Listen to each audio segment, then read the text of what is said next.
So, the Mass Effect 5 teaser came out on December 10th last year during the Game Awards, and it already has people theorizing on what's going on.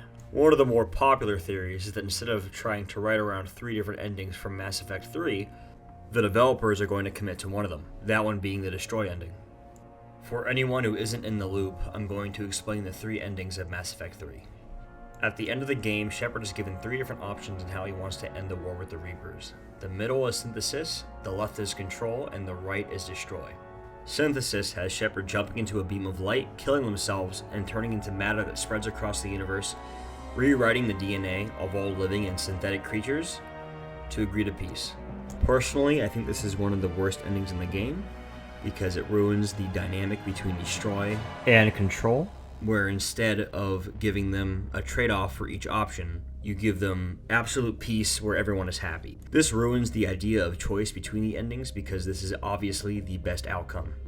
The ending on the left is Control. It has Shepard grab these 2 bars and disintegrate, turning into the commanding VI for the Reapers.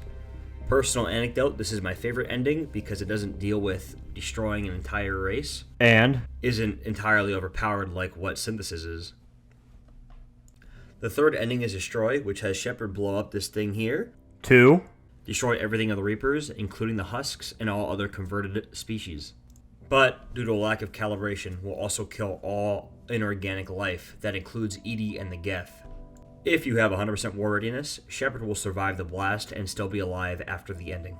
Personally, I feel like this ending is a good foil to the Control ending, because while the Control ending has you sacrifice yourself to save humanity and not destroy an entire race, Destroy has you destroy an entire race plus 2 others that you may be allied with. And if you choose this ending, it shows that you're not too far off from the Reapers, wanting pure destruction instead of a more peaceful solution that you've been offered.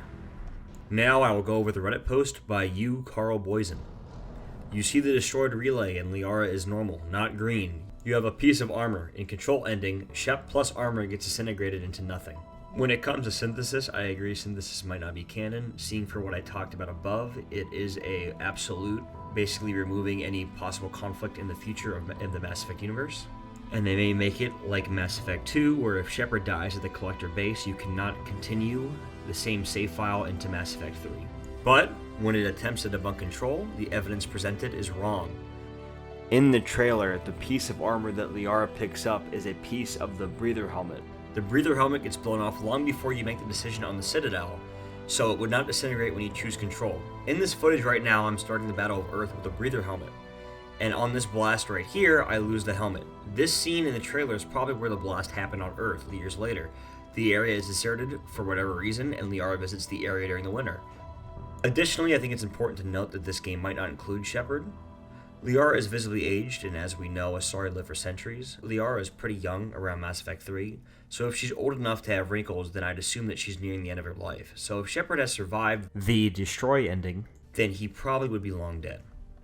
Unless this Liara scene is completely separate from the story of Mass Effect 5, and it's just meant to show that we are continuing the story.